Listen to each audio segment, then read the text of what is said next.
Matumaini yangu kwamba mzima popote pale ulipo siku hii ya 14 ya mwezi wa 11 mwaka 2025.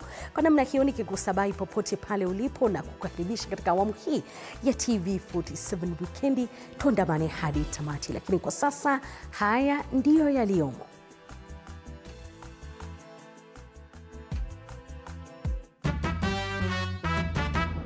Baadhi ya taarifa tulizokuandalia katika TV47 Weekendi. Tume huru ya uchaguzi na uratibu wa mipaka nchini IEBC yawaonya wawaniaji wanaozua au kuchochea fujo ikitishia kuwaondoa kwenye orodha. Chama cha ODM chaadhimisha miaka 20 huku wapwani wakimwomba Rais Ruto kumteua Hassan Joho kuwa mgombea mwenza mwaka 2027. Rais Ruto asema walimu wataajiriwa baada ya miaka 2 ya wanagenzi, huku walimu hawa wakisisitiza kuwa ni sharti waajiriwe kabla ya tarehe 31 Disemba mwaka huu. Na mzozo wa baraza la Waislamu nchini SUPKEM waendelea, huku pande mmoja ukishinikiza kutimuliwa kwa mwenyekiti.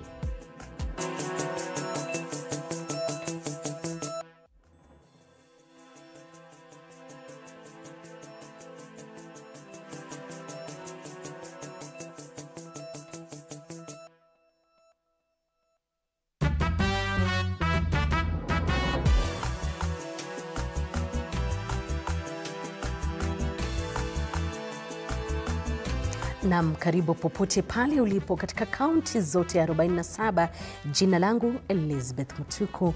Moja kwa moja unawasiliana nasi kwa 22047, mitandao ya kijamii @TV47 Kenya pale Facebook na ukurasa wetu wa X. Kauli yako siku zote inakubalika. Moja kwa moja ni kwamba tume huru ya uchaguzi na uratibu wa mipaka nchini IEBC imekemea vikali vurugu zilizoshuhudiwa katika eneo bunge la Kasipul wakati tunaelekea katika uchaguzi mdogo, huku ikisema kuwa imewaalika wote walio na taarifa pamoja na wale ambao ni wagombezi katika eneo hilo ambapo watu kadhaa walifariki dunia. Kadhalika Ethekon ambaye ni mwenyekiti wa IEBC ameonya kuwa wanaochochea vurugu na kuzua uoga kwa waniaji wenzao watakabiliwa vikali kulingana na sheria za uchaguzi, huku Inspector Generali wa polisi Douglas Kanja akisema kuwa wameimarisha usalama katika maeneo ya Kasipul na maeneo mengine ambayo yana uchaguzi ndogo wakati uchunguzi unaendelea.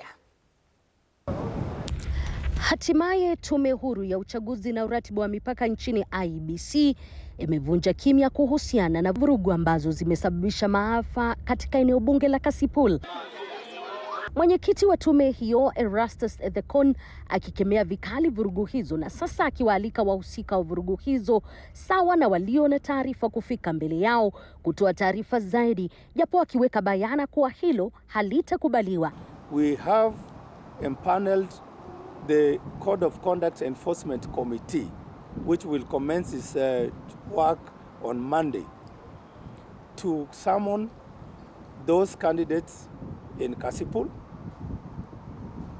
and anybody who has information on what happened in Kasipul. Katika taarifa ya pamoja na Inspector Generali wa polisi Douglas Kanja na mkuu wa idara ya uchunguzi wa jinai Amin wanasema kuwa uchunguzi unaendelea kuhusiana na vurugu hizo, huku Kanja akiwahakikishia Wakenya usalama kwa kile anasema kuwa usalama umeimarishwa katika maeneo hayo, wakisema kuwa utovu wa usalama na ukiukwaji wa sheria hautaruhusiwa. Any person who involves himself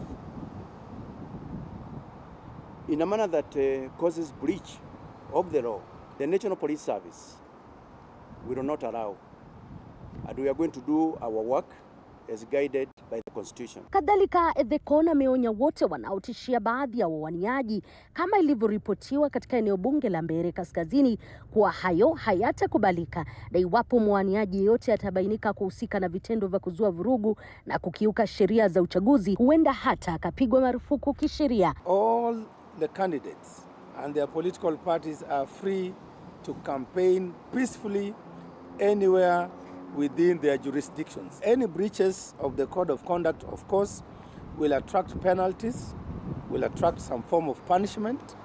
There is need for the candidates, including during the by-elections, to sign a political decency and Accountability Charter, committing themselves to conduct themselves according to the law. Wiki hii chama cha DCP kupitia kinara wake aliyekuwa naibu wa rais Rigathi Gachagua kilimwandikia mwenyekiti wa IEBC Erastus Ethekon, Inspector Generali wa polisi Douglas Kanja na mkuu wa DCI kuhusiana na vurugu na uchochezi Mbeere Kaskazini, wakati ambapo hali tete inashuhudiwa Kasipul. Elizabeth Mutuko, TV47, Nairobi.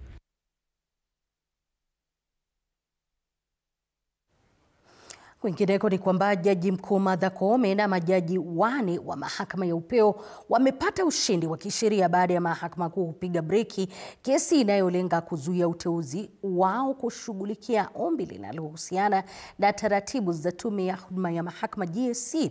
Majaji Charles Kariuki, Lawrence Mugambi na Bahati Mwamuye wamesema kuwa malalamishi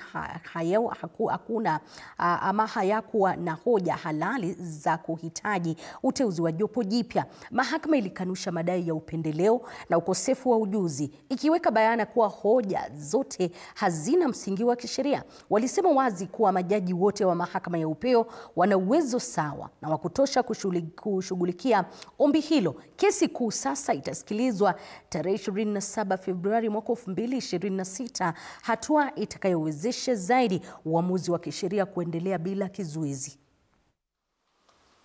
Aided by the foregoing authorities, it is manifest that the High Court, having certified the matter under Article 165 sub Article 4, and consequently caused the empanelment to be affected, the court has fully discharged its jurisdiction in that respect. The High Court cannot now recall, or revisit, or relimit the matter to the Honourable Chief Justice for recertification or reassignment. First interest and parties notice of motion application dated 9th June 2025 is found to be without merit and is dismissed accordingly, with each party to bear its own costs in the application. The court will also, after delivery of this ruling, proceed to issue comprehensive direction towards expedited hearing and determination of the consolidated petitions herein. Katika masuala tofauti ni kwamba hospitali ya rufaa ya kaunti ya Bungoma inakabiliwa na msongamano mkubwa katika chumba chake cha kuhifadhia maiti. Kulingana na kamati ya afya katika bunge la Seneti, hifadhi hiyo inapaswa kuhifadhi miili 20. Kwa sasa inazidi maiti 50, huku kati ya 10 wanaofungua wakiripotiwa kuwa watoto chini ya miaka 18. Wanji Sosti ni mwanahabari wetu kutoka kaunti hiyo na ana mengi zaidi. Kamati ya Seneti ya afya inayoongozwa na mwenyekiti Jackson Mandago hii leo imezuru hospitali ya rufaa ya Bungoma. Juhudi zikiwa ni kutathmini utendakazi wa hospitali. Kamati hiyo imeonyesha kutoridhishwa na hali ya ustawi wa kazi katika sekta ya afya, msongamano wa maiti katika chumba cha wafu kikikera zaidi. We have a mortuary there that was designated to hold less than 20 bodies. But when we visited the facility, it had more than 50 bodies. Yeah. It is a challenge that we want to take up with the governor later to ensure resources are provided for to expand and also improve the refrigerating facilities in that mortuary. Seneta wa kaunti ya Bungoma Wafula Wakoli na naibu mwenyekiti wa kamati hiyo Omar Saum wamesema kuwa kati ya 10 wanaojifungua katika hospitali hiyo, 8 ni wasichana chini ya miaka 18, wakitoa onyo kwa wanaonyanyasa haki za watoto. Takwimu zinaonyesha kwamba kwa watoto 10, 8 ni chini ya miaka 18. Sasa na warai watu wa Bungoma, vijana na wazazi, iwapo tutaendelea kuwapachika watoto wachanga mimba, basi vizazi vijavyo katika nchi hii na katika kaunti hii, maisha yao yatakuwa mazito na magumu. Pressed the maternity. It is very clean, but no water. There's no running water in the shower. There's no running water in the tub. Women are using buckets, really. Aidha, kamati hiyo imeitaka serikali ya kaunti ya Bungoma kuwalipa wahudumu wa afya ya nyanjani CHP ili kuboresha afya. Amongst the current staff establishment are UHC workers, and we have asked the governor of Bungoma, since national government has provided funds for confirmation of those UHC into permanent and pensionable, that they do so immediately. Kwa kimombo wanasema blood and tissue transplant hapa Bungoma bado haijakamilika, na katika mkoa Magharibi ni taasisi hii peke yake ambayo tulikuwa tumeanza kuijenga. Wanji Sostin, TV47, kaunti ya Bungoma. Kazi safi Wanji. Na baraza la viongozi wa makanisa nchini NCCK limetwika vijana nchini jukumu la kudhibiti utumizi mbaya wa madhabahu kwenye makanisa, likiwataka kuwazuia viongozi wote wanaoleta siasa kwenye madhabahu. Wakizungumza katika kaunti ya Nakuru, viongozi hao wamekashifu utoaji wa hongo kwa wananchi kabla ya chaguzi ndogo za Novemba tarehe 27, wakisema kuwa hatua hiyo inaangamiza demokrasia, kama anavyotuarifu mwanahabari wetu Mike Chalo. Walikutana kwenye kikao cha siku mbili kutathmini mwelekeo wa taifa, kisha hatimaye wakizuka na mishale na kashfa tele zilizoonekana kuelekezwa kwa wanasiasa na vitengo vya serikali nchini. Wajibu mkuu ukitwikwa vijana kudhibiti siasa makanisani. Recall that the young people had offered to occupy churches on Saturday to stop use of pulpit by politicians. The church in Kenya has all through history been the buttress on the champions of justice and democracies were nurtured. Aidha, viongozi hao wa kidini wakionya dhidi ya ahadi na migao ya fedha inayotolewa kwa jina la kuiwezesha jamii na vijana, wakisema kuwa inamaliza demokrasia nchini. We are appealed by the blatant breach of democratic principles we are witnessing in the lead-up of the election that will be held later, this month. The open bribery of voters with money, food, goodies, and promises, coupled with buying out of aspirants and huge sums of money, is killing democracy. If this is a precursor of how things will be in 2027, then Kenyans have even reason to worry. NCCK vilevile ikivitaka vitengo mbalimbali vya serikali kutoshawishika kisiasa wala kutumika kutimiza ajenda za watu fulani serikalini. Kenyans continue to mourn the fact that even parliament and judiciary, which are the honor of being arms of the government, have persistently failed to hold the executive accountable or question injustice. Vilevile makanisa yakitakiwa kuwatambua wanasiasa sawa na waumini wengine na michango ya aina yoyote kutambulika kama sadaka. All monetary and material contributions should be treated as offering and should not be announced or given with fanfare. Mike Chelo, TV47. Tukiondoka huko kwa Mike Chalo, tunaingia katika masuala ya siasa, ambapo viongozi wa chama cha ODM eneo la Pwani wamesema waziri wa madini Ali Hassan Joho anafaa kuwa mgombea mwenza wa Rais William Ruto katika uchaguzi mkuu wa mwaka 2027 iwapo chama cha ODM kitaunda muungano na UDA. Viongozi hawa kiongozwa na mbunge wa kaunti ya Mombasa Zamzam Mohamed wameomba chama cha ODM kumuunga mkono kama heshima ya kusimama na Odinga. Mwanahabari wetu Apollo Kamau anaarifu zaidi katika siku ambayo sherehe za maadhimisho ya miaka 20 ya chama cha ODM ziling'oa nanga rasmi leo jijini Mombasa. Jiji la Mombasa liligeuzwa na kuwa rangi ya chungwa baada ya wana ODM wakiongozwa na vigogo wa chama kuongoza rasmi sherehe za miaka 20 ya chama tangu kuanzishwa kwake.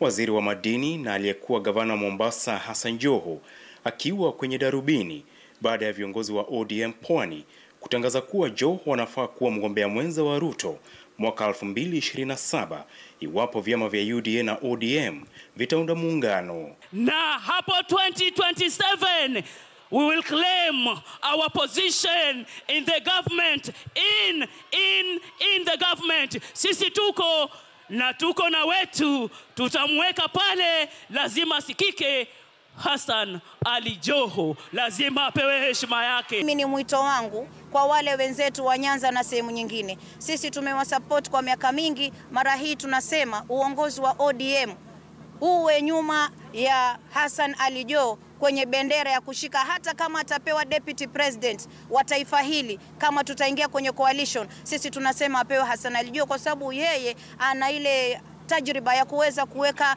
watu wote pamoja. Viongozi wa ODM waliozungumza katika vikao tofauti vya kina mama na vijana wakizungumza kwa sauti moja kwamba ODM lazima isalie kwenye serikali jumuishi, lengo likiwa kuunda muungano na UDA. It took a lot of sacrifice from our leader to bring us to where we are today. It was not about selfish interest or selfish gains. If there's anything Raila taught us, is how we move together as a people. Baba alisema ile famous quote ya Martin Luther King. Akasema, I have been to the mountain top. I have seen the glory land. I may not get there with you, but together you will get there. As women of ODM, the last words Baba gave us when we were with Brenda of Shafco and the other women and Irene Mayaka, he requested us to do a book for the women, a founder's book, and we were able to do that. ODM is ODM. ODM will stand. ODM is one. ODM is what we believe in. Maadhimisho ya miaka 20 ya chama cha ODM ni mtihani kwa chama baada ya kuondoka kwa Odinga, jinsi chama kitasalia na ushawishi katika mwaka 2027 na huko mbeleni. Apol Kamau, TV47, Mombasa. Bila shaka mpenzi mtazamaji, taarifa hiyo safi yake Apollo Kamau kutoka kaunti ya Mombasa inanipa nafasi mimi kupokea kikombe cha maji. Kuna wengine wanauliza katika ukurasa wetu, why are you repeating issues? Si mshasema anafahamika kama Jamlek. Mshasema mnataka kusalia ndani ya serikali. Kuna mwingine anasema I'm watching live kutoka Malindi na kubaliana na hayo. Kwani hamna mambo mengine ya kusema? Lazima mseme hayo. Huyu anasema Eric Muridhi, miongoni mwa mengine. Wote kwa pamoja, wewe popote pale ulipo, kumbuka hapa ndipo, lakini tunarejea baada ya dakika kidogo.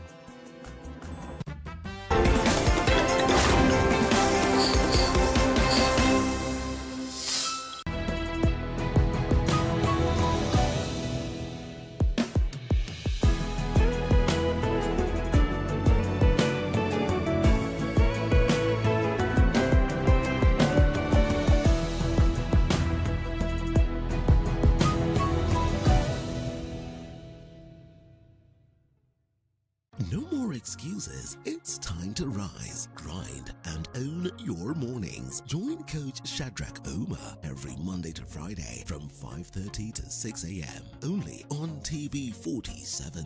Full body workouts, zero equipment, maximum results. Start strong, stay strong. TV47 Fitness with Coach Shadrach only on TV47.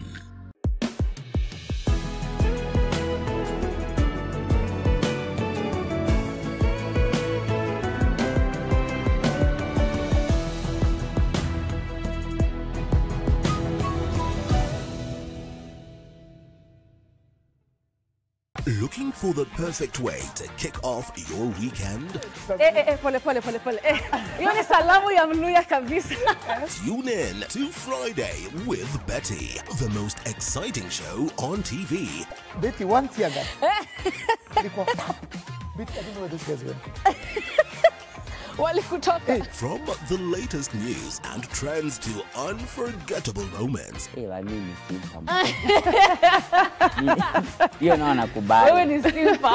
Friday with Betty is your go-to show for a fabulous Friday night. Theological, meteorologist, what is that word, Willis? Tune in this and every Friday at 9 p.m. and let's make your Fridays unforgettable. Only on TV47.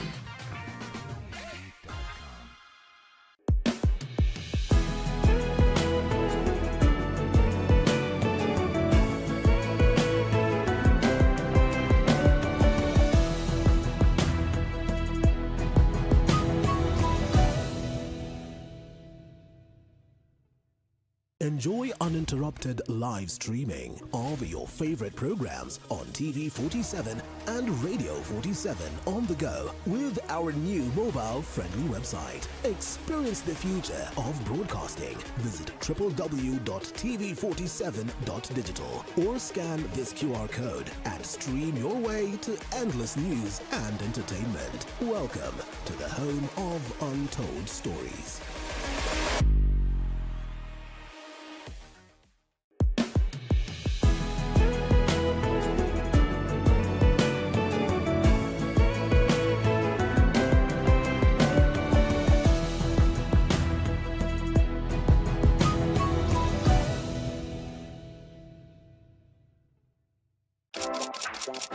This is Kenya's #1 talk show, Dr. Foreke tonight. My name is the Eagle himself. Dr. Foreke is my name. We are flipping the script, but guess what? Or should I say, guess who is taking over tonight's show? Anyway, furahia umekaa na kasipuni. CP unit ni Punet. So you guys knew about Piga. Sawa basi. Sema, don't give it the whole time. I don't want to go back to brokenness. Never. I just love the high life. Siwezi taka kuimagine ati nimesota. You'll have to watch to find out. Tune in every Wednesday from 7:30 p.m.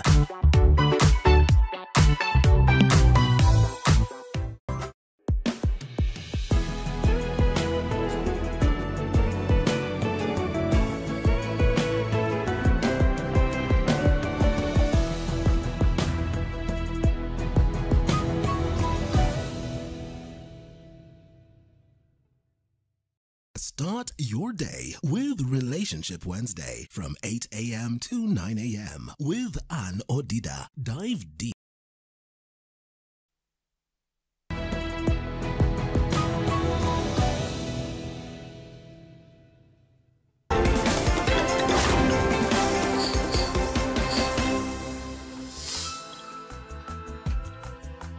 Karibu tena mpenzi mtazamaji. Walimu wanagenzi wa shule za sekondari awali wa humu nchini wametishia kuandamana iwapo serikali kupitia tume ya kuajiri walimu nchini TSC haitawapa kandarasi za kudumu ifikapo Januari.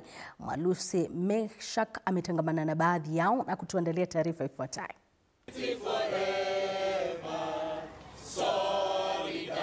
Wakiwa na ghadhabu, walimu hao wa shule za sekondari msingi wamelalamikia ukandamizwa na serikali kwa kuwapa malipo duni wanapoendeleza shughuli za masomo shuleni. That the government is giving us as the intern teachers is not enough for the work that we are doing for them. Baadhi ya walimu hao wamekashifu kauli ya Rais William Ruto wakidai kuwa rais amewahadaa wa Kenya kuwa wanahudumu kwa kipindi cha miaka miwili kinyume na mkataba wao na serikali. Finishing this contract for a period of 1 year. And Mr. President, it is not 2 years, as you said. You are saying we are wasting a Kenyan generation. And therefore, ladies and gentlemen, teachers of this country, we have to stand tall. Wakizungumza na waandishi wa habari katika kaunti za Meru, Tharaka Nithi, Garissa na hapa Nairobi, wanataka tume ya kuajiri walimu nchini TSC kuwapa ajira ya kudumu na kupewa bima ya afya. The transition to PNP and also compensated for the period they have served. Istoshe, walimu hao wamelalamikia malipo duni wanayopewa na serikali ya shilingi 17,000 kuwa malipo hayo hayawezi kuwakimu kimaisha. Walimu wa interns wameteseka sana wakilipwa 70,000. The Kuppet Union, the NAT Union, if you don't stand with us today, we will not stand with you tomorrow. Wengi wa walimu hawa wanadai kuwa wanahitajika pakubwa ifikapo Januari, kwani baadhi yao ni walimu wa masomo ya sayansi na wanaomba serikali kuwapa ajira ya kudumu. Wenzao wa kaunti ya Nairobi wametishia kuandamana siku ya Jumatatu juma lijalo iwapo matakwa haya hayatatiliwa maanani na serikali. Huenda shughuli za masomo katika shule za sekondari awali zikakwama kufikia Januari iwapo walimu hawa hawatapewa kandarasi ya kudumu na tume ya kuajiri walimu nchini TSC. Mwaluse Meshak, TV47, Nairobi.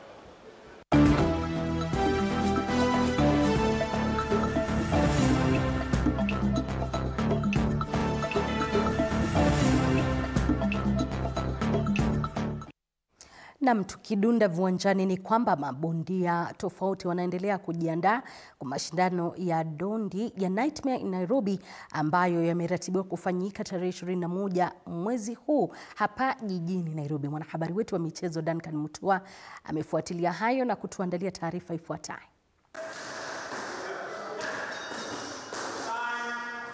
Zimesalia siku 7 jiji la Nairobi lishuhudie michuano ya kipekee ya ndondi ambayo itaandaliwa Masaus Nairobi chini ya udhamini wa Kalakoda Promotions na Cape Media. Mashabiki wakuje kwa wingi. Game itakuwa nzuri sana sana. Juu ukiangalia hizo bauti ni nzuri, hakuna bauti ya kubahatisha. You guys, you should expect fireworks on the fight night. Let's come and support all the boxers, not just me. Michuano hiyo ya ndondi imevutia mabondia kutoka Kenya, Tanzania, DRC, South Africa na Uingereza, na kutakuwa na michuano 10 ambapo bingwa wa zamani wa WBC Fatuma Zarika wa Kenya atamenyana na Halima Vunajebi wa Tanzania katika kitengo cha super featherweight. Sasa nimerudi ulingoni hata kama nilikuwa nimejificha, but bado nilikuwa na train. Rayton Okwiri atapigana na Mohamed Sebala wa Uganda katika kitengo cha middleweight. Promise my fans na watu wananifuatilia wakuja wa witness knockout, manake nimejiandaa vyema. George Onyango achuane na Bariki Heibon wa Tanzania, naye Joshua Wasike wa Kenya amenyana na Shaban Koenaka wa Tanzania. Opponent I don't underestimate anyone, but I'm ready, I'm preparing for him. Raia wa Afrika Kusini Felix Logenbach amenyane na Jeremy Deche wa Kenya, Jimmy Devine wa Uingereza achuane na Chris Osicho. Mimi sinanga vitisho mingi, lakini come November 21st, you know I'm the real king and I'm the real deal. Nakwambia ile siku tutapatana, ile siku tutapanda hapo kwa jukwaa, utajua mbivu na mbichi. Michuano hiyo pia itatumika kuzindua misururu ya ndondi ya kitaifa Afrika Mashariki ambayo itakuwa ikifanyika mara moja kila mwezi. Duncan Mutua, TV47 Michezo. Kazi safi Duncan Mutua. Na waziri wa michezo Salim Mvurya ameelezea kuwa ifikapo mwezi Februari uga wa Talanta City ulioko katika barabara ya Ngong utakuwa umekamilika. Mvurya alielezea kuwa 60% ya ujenzi wa uga huo imekamilika na mwezi Disemba vipande vya nje vitakuwa tayari. Uga huo unatarajia kuwa na viti zaidi ya 60,000 na ni baadhi ya nyuga ambazo zitatumika kuandaa dimba la soka la bara Afrika mwaka 2027 ambapo Kenya, Tanzania na Uganda watakuwa wenyeji.